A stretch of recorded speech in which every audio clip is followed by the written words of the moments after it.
year 1817. In a quiet corner of Robertson County, Tennessee, the Bell family lived peacefully on their farm. John Bell, his wife Lucy, and their children worked hard. They raised crops, tended animals, and built a simple, good life on the edge of the American frontier. But one summer evening, that peace began to unravel.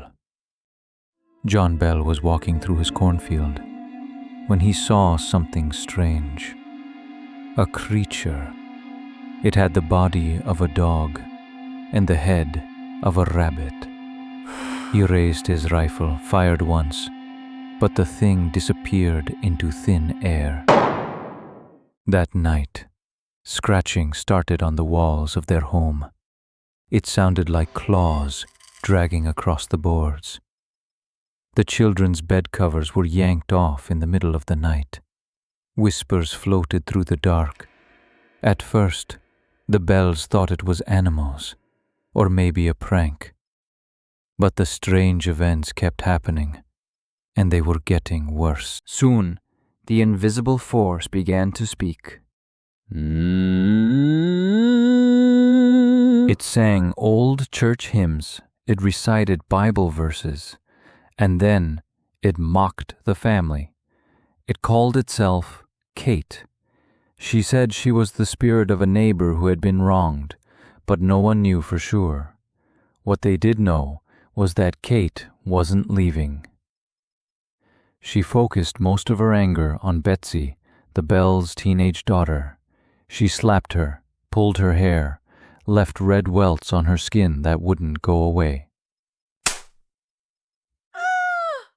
Betsy's fiancé, a young man named Joshua Gardner, was driven away by the spirit's threats. It broke Betsy's heart. But it was John Bell, the father, that Kate seemed to hate the most. She cursed his name, made his tongue swell so badly he could barely speak. He would wake up gasping, shaking from invisible blows. John Bell. Even neighbors started reporting strange things, voices in the woods, unseen hands grabbing at them in the night. And then, someone very important came to visit. Andrew Jackson, yes, the future president, wanted to see the Bell Witch for himself. But as his wagon approached the Bell farm, it suddenly stopped. The wheels locked, the horses refused to move. A chilling voice came from nowhere. "You dare come here?" Jackson turned around and left, muttering, "I'd rather face the British Army than that witch." But not everything Kate did was cruel. When Lucy Bell fell ill, Kate brought her fresh fruit. She sang lullabies to the younger children. It was almost kind, but only for a moment. Her anger toward John Bell never faded. By 1820, he had grown weak. He trembled.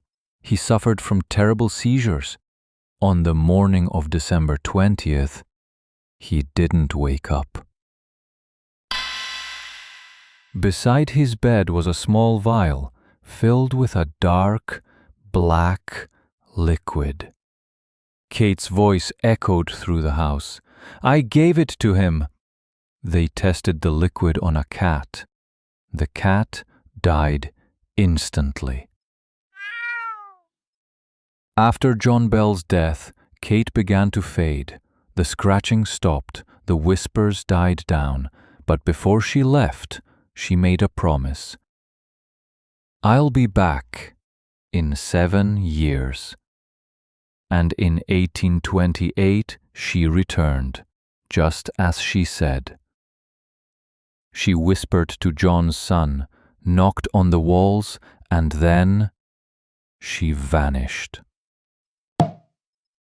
Some say she still lingers in the caves near the old Bell farm. If you listen closely, you might still hear her voice carried on the wind.